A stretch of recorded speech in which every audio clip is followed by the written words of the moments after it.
Apa kabar? Alhamdulillah. Semoga kita termasuk orang-orang yang bisa menyikapi episode apapun dalam hidup ini dengan sikap yang tepat.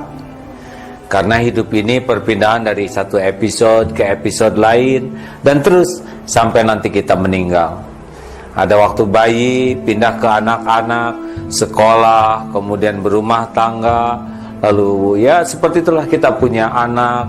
Dan sekarang kita memasuki babak selanjutnya adalah babak masa persiapan kemerdekaan, yaitu masa pensiun, masa yang amat indah, masa yang penuh berkah karunia Allah, agar kita punya waktu yang lapang untuk bisa mengevaluasi perjalanan hidup kita, agar kita punya waktu yang cukup untuk bisa memperbaiki apa yang salah, melengkapi apa yang kurang, sehingga babak akhir dalam hidup kita ini akhirnya adalah kesuksesan.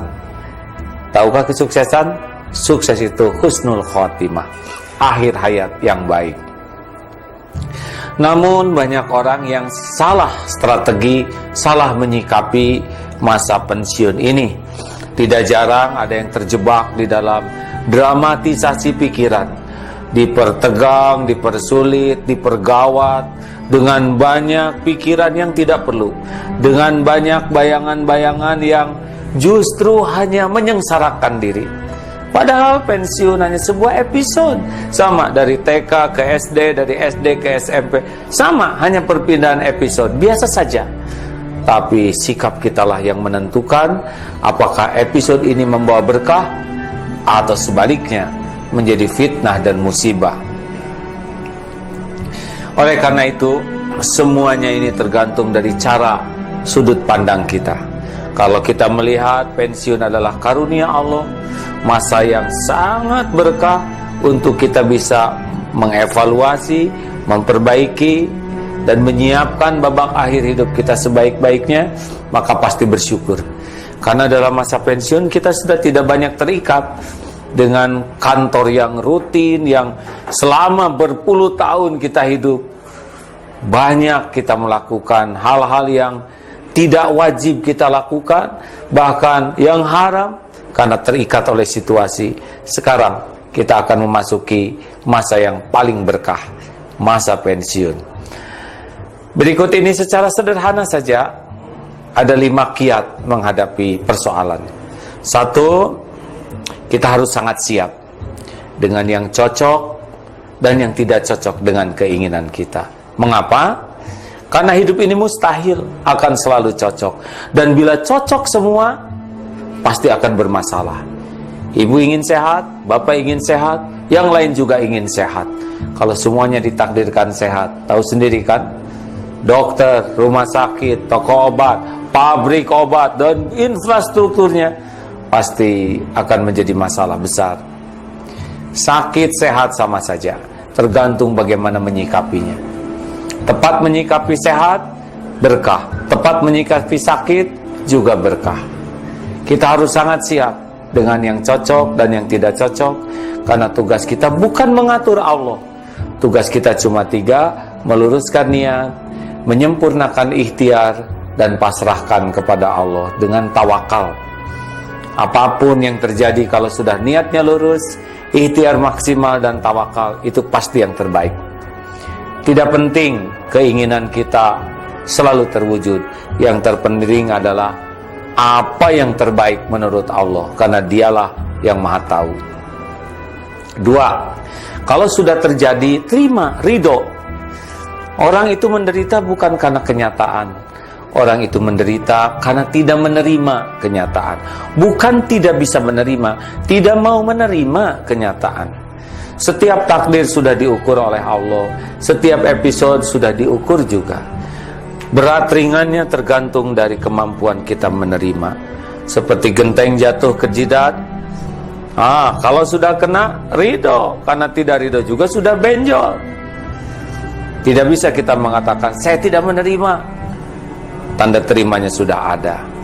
Nasi jadi bubur, terima sambil cari cakwe, kacang polong, kerupuk, kecap, seledri, bawang goreng, jadikan bubur ayam spesial. Siap menghadapi pensiun? Kalau sudah terjadi, nikmati sambil kita cari hal apapun yang membuat masa pensiun kita masa yang paling indah. 3, jangan mempersulit diri. Ayolah kita jujur. Sudah banyak episode yang kita jalani. Sudah sering kita ngarang, tegang, cemas, begitu gawat seperti yang akan kita hadapi. Tapi sesudah kita lewati, biasa saja. Tidak segawat yang kita duga sebelumnya. Usia seperti kita ini sudah tua, sudah banyak yang kita lewati. Masih hidup, masih makan, masih berpakaian, masih berteduh. Kurang apa? Kurang syukur dan kurang ajar, maaf, kurang bijak terhadap karunia Allah. Makanya kendalikan diri, jangan segala dikarang. Ada Allah, ya. Semuanya sudah pas kok. Kerjakan dengan baik, HHN, hadapi, hayati episode ini, dan nikmati dengan ada di jalan Allah. Tidak ada yang gawat. Rezeki sudah ada. Sebelum kita lahir, sudah ada. Ada nafas, ada rezeki. Kita tidak akan mati sebelum rezeki kita habis, jatah kita. Maka nikmati saja. Yang keempat, inilah evaluasi diri. Karena tidak ada satupun karunia kecuali dari Allah, dan tidak ada satupun keburukan yang menimpa kecuali diundang oleh perilaku buruk kita sendiri. Kalau kita bisa menemukan keburukan kita dan kita bisa tobat, hadiahnya hati jadi tenang. Jalan keluar akan ada dan pertolongan Allah akan datang dengan sendirinya dari tempat yang tidak diduga. Kuncinya adalah tobat. Orang tobat hanya baru bisa terjadi kalau berani jujur melihat keburukan, kesalahan, kekurangan sendiri. Tidak ada yang membahayakan hidup kita selain keburukan kita sendiri. Orang berbuat buruk kepada kita, dia akan dapat balasannya. Dan boleh jadi keburukan orang jadi penggugur dosa kita. Tapi kalau kita berbuat buruk, itu pasti jadi petaka bagi kita. Tidak ada yang mengancam diri kita selain keburukan kita sendiri. Tidak ada yang mencelakakan diri kita selain keburukan kita sendiri yang tidak segera kita taubati. Inilah ladang waktu yang luas. Kita bisa tafakur, buka lembaran-lembaran hidup yang salah, yang kurang, kita mohon ampun ke Allah, minta maaf kepada orang, dan kita perbaiki. Maka sibuklah dengan memperbaiki diri, insya Allah semua akan menjadi lebih baik. Dan yang kelima adalah cukuplah Allah sebagai penolong kita. Segala-gala yang ada ini cuma ciptaan Allah. Tidak bisa memberi manfaat kalau Allah tidak menghendaki, dan tidak bisa membawa mudarat kecuali kalau Allah menghendaki. Tanpa kehendak Allah tidak ada nikmat sekecil apapun yang datang, dan tidak jatuh sehelai rambut pun. Oleh karena itu dekati Allah, pencipta, pemilik, penguasa, penentu segalanya. Mendekati makhluk tidak salah, tapi berharap dari makhluk, bergantung bersandar ke makhluk, itulah biang kesengsaraan kita. Termasuk kepada benda. Semua hanya ciptaan, tidak bisa membahagiakan, tidak bisa menolong, tidak bisa memuliakan tanpa izin pemiliknya. Inilah kesempatan emas.